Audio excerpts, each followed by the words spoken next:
Bem-vindos no nosso encontro. Essa semana é uma semana muito, muito especial, todo o potencial do renascimento da luz dentro do nosso coração.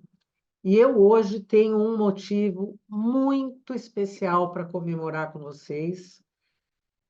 Eu hoje faço aniversário da primeira aula que eu dei numa das viagens do Rabino, há muitos anos atrás, era o dia 19 de dezembro, e engraçado, eu comecei a pensar, falei, meu Deus, mas quantos anos será que faz? Porque eu não conto.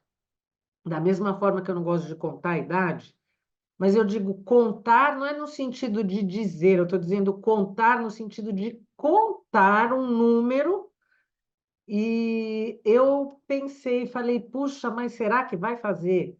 Quantos anos desde esse dia tão importante? Porque para mim foi assim um divisor de águas, abriu uma possibilidade que eu, não, no meu caminho, no meu trajeto de vida, que eu não imaginava que iria ser tão transformador. Realmente, eu nunca poderia imaginar.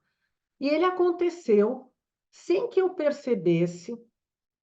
E não só parece que todo o universo conspirou para que isso acontecesse, é como se aquilo tivesse colidido, aparecido no meu caminho, exatamente da forma que as coisas são reveladas na nossa vida, e é o ponto principal da porção que a gente vai estar falando sobre ela hoje, que é Vaigash.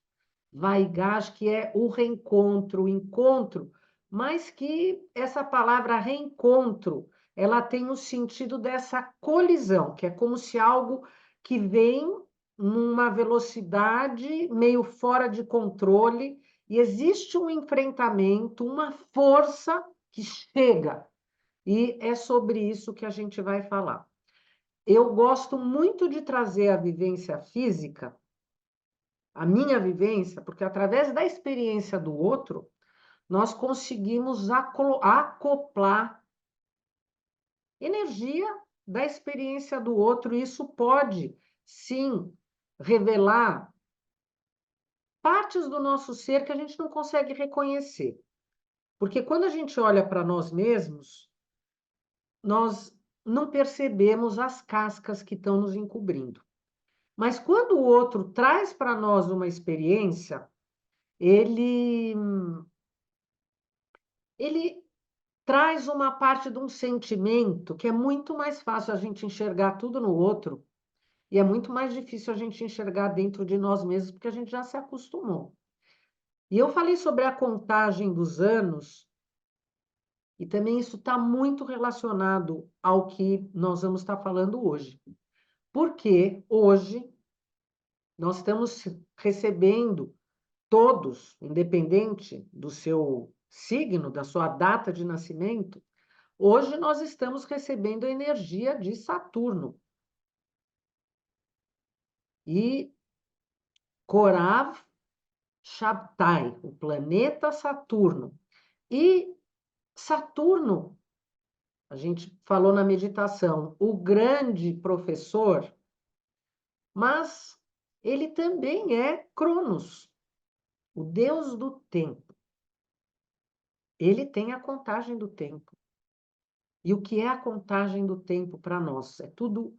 Hoje, o que vai ser apresentado para nós nessa porção, está escrito na Torá, são assuntos bastante profundos. Para o meu ser, o tempo realmente é uma contagem, mas eu adoro comemorar aniversários. É um grande prazer comemorar o aniversário, porque é a celebração de uma conquista e, a mais do que tudo, a possibilidade de continuar, porque eu estou comemorando a vida. Mas, infelizmente, quem está no mundo da dualidade, cada vez que está fazendo a comemoração da vida, em algum momento, em algum lugar da sua consciência ou do seu coração, aparece ali uma luz vermelha que está contando o tempo. E me toca profundamente pensar que o tempo, ao invés dele crescer, infelizmente aqui no mundo físico, ele tem uma contagem que ela é decresciva. Cada dia que a gente conta é um dia a menos, infelizmente. Isso para mim é bastante dolorido e bastante doído.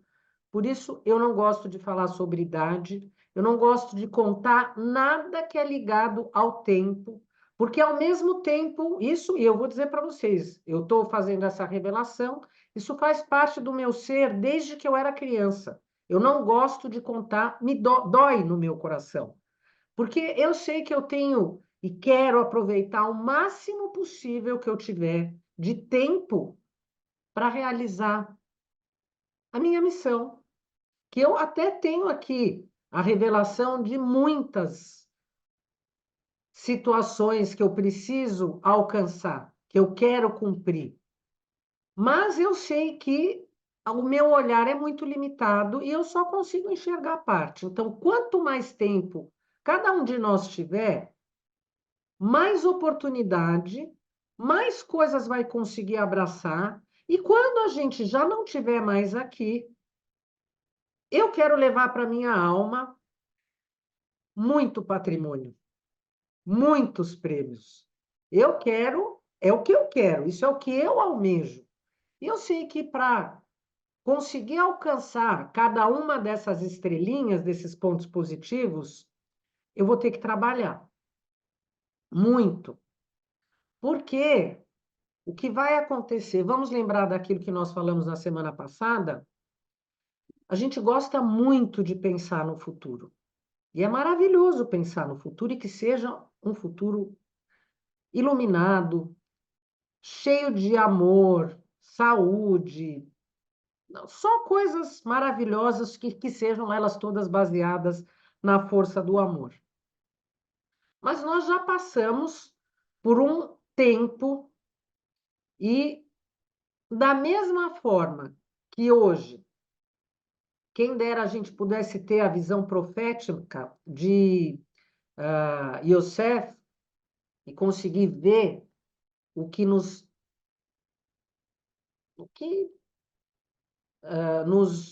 apresentará o futuro, nós não temos nem a visão do futuro. E o triste também é pensar que nós também não temos a visão do passado.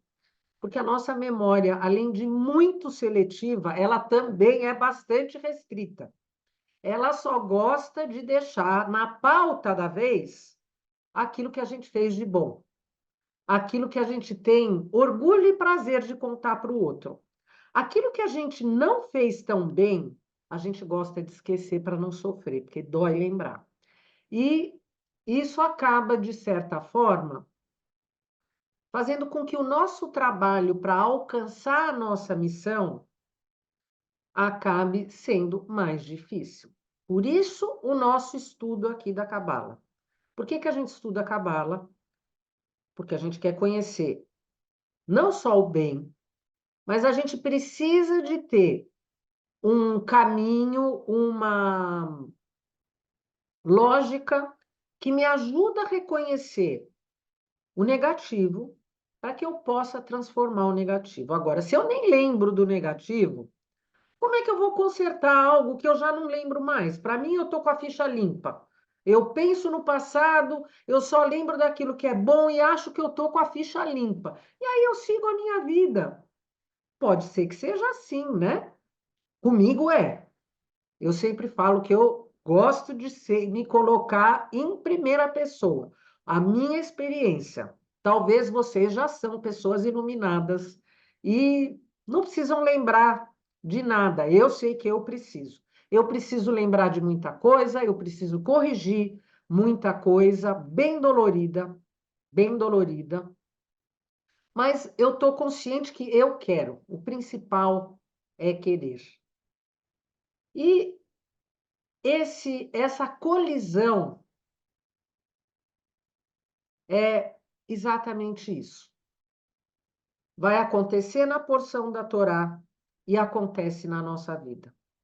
Muitas vezes nós estamos seguindo pelo nosso caminho e, por mais que a gente saiba guiar, por mais que a pessoa seja um ótimo motorista, ela às vezes está andando numa estrada e numa curva ela perde o controle e acaba causando ali um acidente.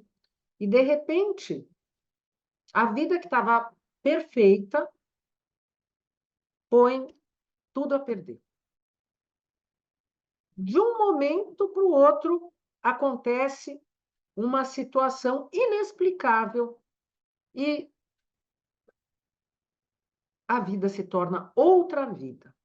Por que será que as coisas são assim? E é exatamente isso que acontece na porção dessa semana. Vamos relembrar a história literal que os irmãos de Yosef, por conta da fome na terra de Canaã, descem, a gente fala bastante essa palavra, descem até o Egito, e lá Yosef era já a pessoa de maior poder do Egito. Na realidade, se a gente fosse colocar numa forma prática, quem sabe até mais do que o faraó, porque quem decidia tudo era Yosef. E os irmãos chegam, ele reconhece os irmãos não o reconhecem, ele se apresenta para os irmãos com uma espécie de um tradutor-intérprete, falando com eles na linguagem do Egito e não em hebraico, e os irmãos nem podem imaginar quem é aquela pessoa que eles estão negociando. E ele fala para os irmãos que eles são os espiões que estão vindo de uma outra terra, eles falam que não, eles contam toda a história, falam que um dos irmãos ficou junto com o pai, que é uma pessoa idosa, e aí Yosef fala para eles que se eles trouxerem o irmão mais novo, Benjamim, aquele irmão caçula, que ele aí sim vai fazer a venda, porque até então ele acha que eles estão enganando. Eles voltam, vão ter que falar para Yaakov, Yaakov não quer essa conversa, não quer liberar, mas aí eles falam, olha, nós vamos cuidar de Benjamim, Benjamim vem e nós vamos voltar e vai dar tudo certo. E Yaakov, meio contrariado, aceita. No fim, vem Benjamim. Yosef faz um grande jantar, oferece para eles um jantar maravilhoso. E nesse momento em que ele serve esse jantar, eles fazem ali um negócio. Yosef fala para que coloquem nessa caravana de volta para Canaã todas as riquezas que eles compraram, e ele fala também para que coloquem uma taça naquele animal que estaria levando as coisas de Benjamim. E no dia seguinte, quando eles estão saindo, os guardas de Yosef vão se encontrar com eles e eles fazem a revista, falam que foi feito um roubo, e os irmãos falam, imagina, que ninguém roubou nada, não aconteceu nada. E eles falam, então pode revistar, se alguém aqui tiver feito algum tipo de roubo, de furto, esse alguém vai ser aqui, ninguém roubou nada. Claro, porque eles se conhecem, sabem que ninguém haveria de roubar nada, não seria necessário fazer isso. E acontece que, quando eles vão revistar o animal de Benjamim, lá estava a taça. Eles voltam, e quando eles voltam, Yosef fala, bom, vocês agora Todos se apresentam na frente dele, na frente dos irmãos, e ele fala: agora vocês podem voltar. E ele, o caçula, vai ser o meu escravo e está tudo bem, podem seguir o seu caminho. Nesse momento, em primeiro lugar, eles começam a se questionar. Por quê? Vamos aqui imaginar qual a possibilidade de uma situação como essa acontecer. Vamos se colocar no lugar dos irmãos? Eles sabem que eles não precisariam fazer nenhum tipo de roubo, porque eles já eram pessoas que tinham posse. Como que essa taça vai aparecer com Benjamim, que era um ser mais que honesto, querido? Ele jamais teria uma atitude dessa, jamais. E eles começam então a se perguntar por que é que isso está acontecendo com eles. E aqui agora vem a questão de pensar. Dentro desse questionamento, vamos entender que cada um deles representa a energia das 12 constelações. Como é que esses seres que representam a energia dessas 12 constelações, primeiro, caíram numa condição como essa? Eles estão encurralados porque nenhum deles quer retornar para sua casa e dizer para Yaakov que Benjamim ficou para trás. O que está acontecendo aqui? Nas 3 últimas semanas, nós estamos falando sobre a vida de Yosef, José o Justo, Yosef Hatzadik. Talvez, seguindo um pouco o início do raciocínio, quando a gente fala sobre a nossa idade, nós estamos falando aqui sobre uma saga de José o Justo, uma história, e nós estamos olhando para essa história, lendo a Torá e falando sobre ela em 3 semanas de um tempo linear. Fazem 3 semanas que a gente está lendo essa história de Yosef. Afinal, o que representa essa história de Yosef para nós? Será que é só uma história?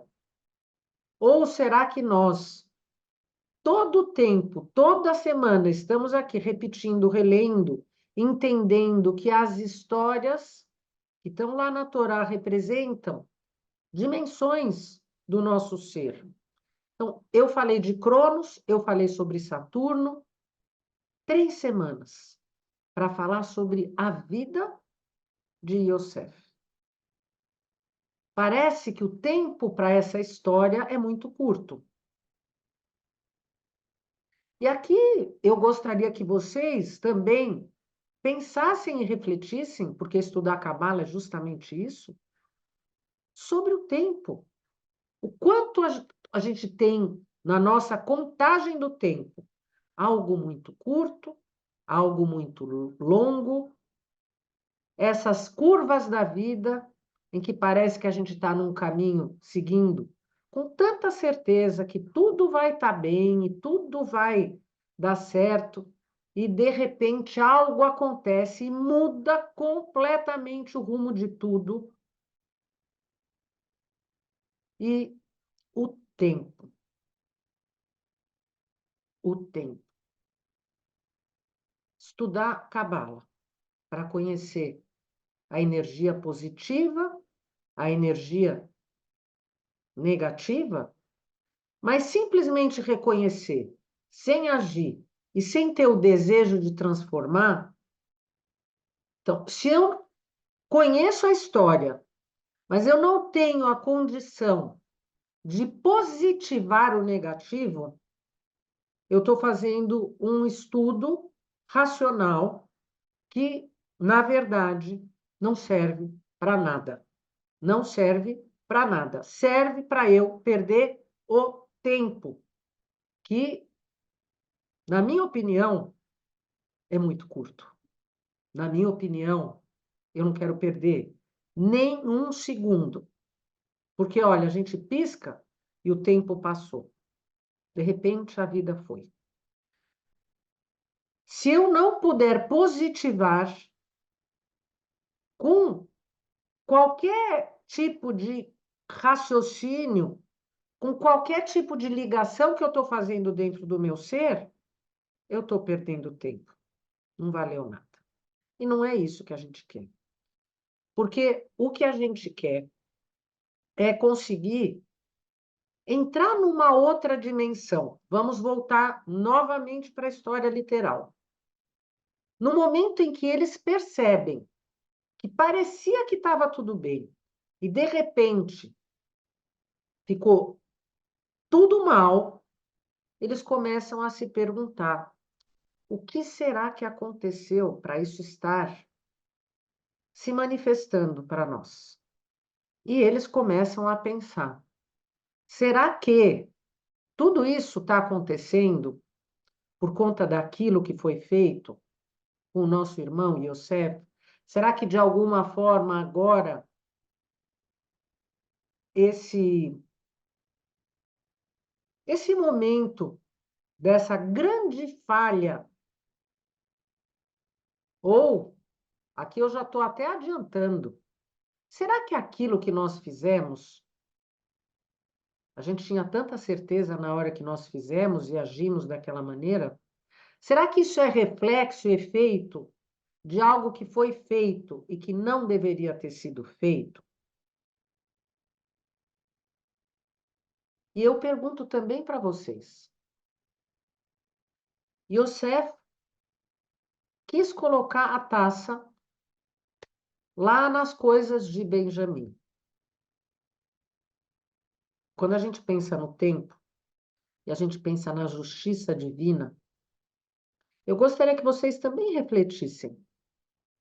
Será que foi o Criador que fez com que Yosef colocasse essa taça nas coisas de Benjamim, para que ele fosse colocado como o pivô de todo esse raciocínio e essa reflexão que esses irmãos agora estão fazendo dentro deles mesmos? Porque, de repente, eles vão perder tudo. E aqui a gente vai pensar sobre uma espécie de uma escravidão. E olha que a gente já está quase entrando. Daqui a 2 semanas a gente entra no livro do Êxodo e eu sempre falo para vocês que cada uma das porções está diretamente relacionada com as próximas, são elos que a gente vai construindo, cada vez de uma forma mais elevada, mas esses elos nos ajudam a positivar o negativo que está sendo manifestado. Através desses elos, eu consigo construir essa missão divina na minha vida. Que os meus pensamentos, num momento, vão olhar para essa história e vão olhar de uma forma bastante superficial, mas conforme eu for criando mais terreno, eu vou perceber que, ao abrir essa consciência de cada uma dessas porções, eu estou abrindo caminhos da missão da minha alma dentro do meu ser. Eu estou reconhecendo. Só que a geração de Jesus não estava preparada para isso. Porque o que que eles fizeram com ele? Mataram e colocaram ele na cruz. Da mesma maneira que outros sábios da Cabala, o próprio Rabino Akiva, que também foi crucificado, que também tiraram a pele do corpo dele. Ele queria estudar a Cabala, ele queria ensinar a Cabala. Vejam a grande bênção dos nossos tempos. Será que a nossa geração está preparada para receber esse Messias que se apresenta em cada um de nós? Hoje as pessoas acham que falar sobre paz e guerra, fazer a paz e fazer a guerra, é simplesmente sentar numa mesa e fazer acordos. E um abre mão um pouquinho de um lado, o outro abre mão um pouquinho do outro lado, realiza um acordo e ponto. O mundo da serpente é assim. A palavra paz é só superficial, porque este tipo de conduta traz um acordo que vai ser paz até que alguma outra situação modifique a paz e volte a existir a guerra. Os seres iluminados e esses mestres, quando estavam falando sobre paz, estavam falando sobre shalom, que é shalem, é a união. É o amar ao próximo como a ti mesmo. É outra condição. Não tem traição. Não é paz provisória. Não é paz enquanto é bom para um lado ou para o outro lado, enquanto me favorece e ponto. Isso não é paz. Essa é a paz do mundo, mundo do reino de Malhut sem correção, porque não pagou a dívida cósmica. Eu preciso pagar a dívida cósmica. O acordo de paz precisa ser muito profundo para que essa paz seja a vinda do Messias. Está em outra dimensão. Cada um de nós aqui está construindo um degrau e um caminhozinho para encontrar este shalom, esta paz. Algo que vem de Yesod. Isso não está simplesmente aqui no mundo físico, porque se ele for só do mundo físico, ele se manifesta de forma temporária. Nós queremos alcançar de uma forma infinita. Nós queremos alcançar de uma forma definitiva. E é exatamente esse o ponto que a Cabala traz para nós. É exatamente nessa dimensão que nós vamos iniciar agora a leitura de um novo livro daqui a algumas semanas. Então, por enquanto, nós criamos dentro do nosso ser várias partes de uma dimensão que liga o ser físico com a sua alma.